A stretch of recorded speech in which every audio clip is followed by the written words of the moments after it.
Good evening friends, এটি আরেকটি উল্লেখযোগ্য সাকসেসফুল ভিডিও।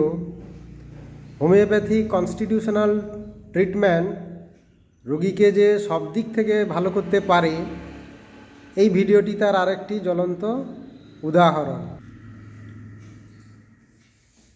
70 বছর বয়স্ক ভদ্রমহিলার অনেক রকম সমস্যা ছিল।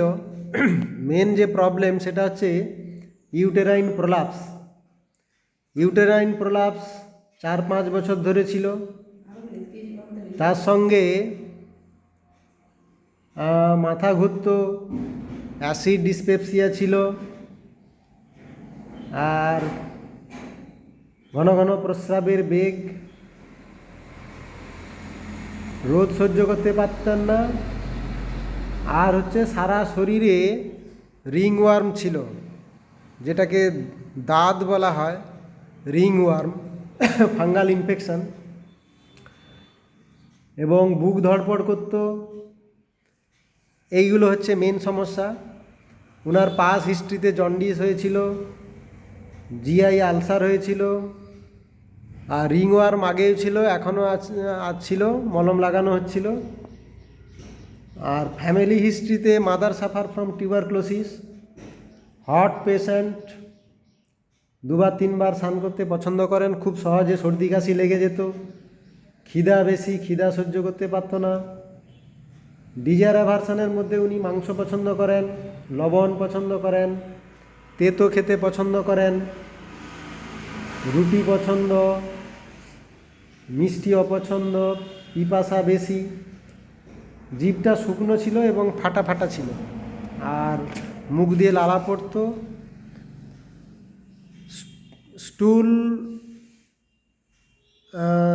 রেগুলার হতো না, একদিন 2 দিন অন্তর হতো এবং খুব শক্ত হতো।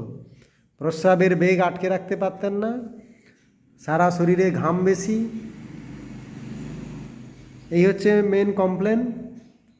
মাইন্ডের মধ্যে হচ্ছে mild temperament, weeping disposition, cosmopolitan mentality. উনি বজ্র বিদ্যুতের ভয় পেতেন, কুকুরের ভয় ছিল, আর চোর ডাকাতের ভয় পেতেন। তো এই সমস্ত সিমটমসের জন্য উনি আমার কাছে ট্রিটমেন্টের জন্য এসেছিলেন 13/6/2025। 13/6/2025 থেকে ওনার ট্রিটমেন্ট চলছে। তো প্রথমে কিছু সিমটমসের উপরে ওনাকে আমি নাক্স ভূমিকা 6 কয়েকটা ডোজ দিয়েছিলাম। তারপরে নাক্স ভূমিকা 30 কয়েকটা ডোজ দেই। তারপরে ন্যাট্রামিউর 0/1-2-3 বিডি দিনে 2 বার করে দিয়েছি। তো যখন যেরকম সিমটমস ছিল, টাইম টু টাইম সিমটমসগুলো ইমপ্রুভমেন্ট করেছে। কিন্তু সবচেয়ে যে ওষুধটা ভালো কাজ করেছে সেটি হলো ব্যাসিলিনাম। ব্যাসিলিনাম ওনাকে 0/1 থেকে 0/12 পর্যন্ত দিয়েছি। আজকে নেক্সট হায়ার পোটেন্সি দেওয়া হবে। তো এই ব্যাসিলিনামটাই ওনার সব দিক দিয়ে খুব ভালো কাজ করেছে। তোমার গায়ে যে সেই দাগ বা চুলকানি ছিল, সেটা আর এখন আছে? সেটা আর এখন নেই, টোটালি সেরে গেছে। আর ওই পায়খানা আগে রোজ হতো না, এখন রোজ হচ্ছে।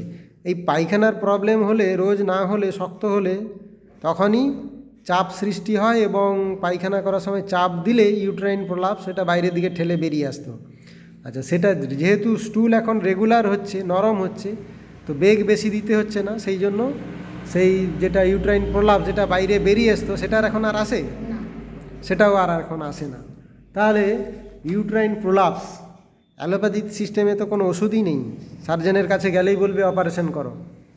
কিন্তু আমাদের কনস্টিটিউশনাল হোমিওপ্যাথিক মেডিসিন অনেক সার্জিক্যাল কেসকে কিন্তু ভালো করতে পারে। আর তাহলে মেন সমস্যা যেটা ছিল ইউটেরাইন প্রোলাপস এবং কনস্টিপেশন, সে দুটো তো ঠিকই হয়েছে। রিংওয়ার্ম টোটালি সেরে গেছে। প্রস্রাবের বেগ পেলে আটকে রাখতে পারতেন না, এখন সেটা একটু আপনি চেপে রাখতে পারেন। সঙ্গে সঙ্গে যে যেতে হবে, না হলে কাপড় চোপড়ে হয়ে যাবে, সেরকমও নয়। তাহলে যেখানে বয়স বাড়ার সঙ্গে সঙ্গে স্পিংটার ইউরেথ্রি মাসেলসের যে ট্রেনিং পাওয়ার সেটা কমে যায়, প্যারালাইসিস হয়ে যায়। তার জন্য বয়সকালে প্রস্রাবের বেগ আটকে রাখতে পারেন না, কিন্তু আমাদের হোমিওপ্যাথি ওষুধ সেটাকেও কিন্তু কারেকশান করতে পারে।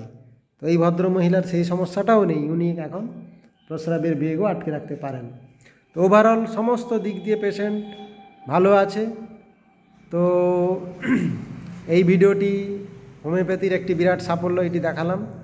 তো এর আগেও ওনার ভিডিও দেওয়া আছে, তো আজকে আরেকবার করলাম। আরও অনেক দিক দিয়ে উনি ইমপ্রুভমেন্ট হয়েছেন, সেই জন্য তো ওনাকে আজকে নেক্সট হায়ার পোটেন্সি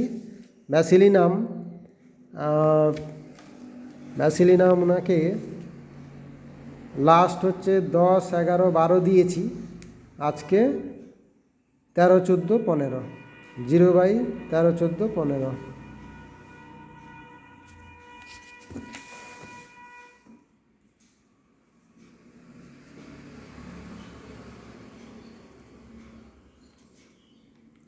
0/13, 14,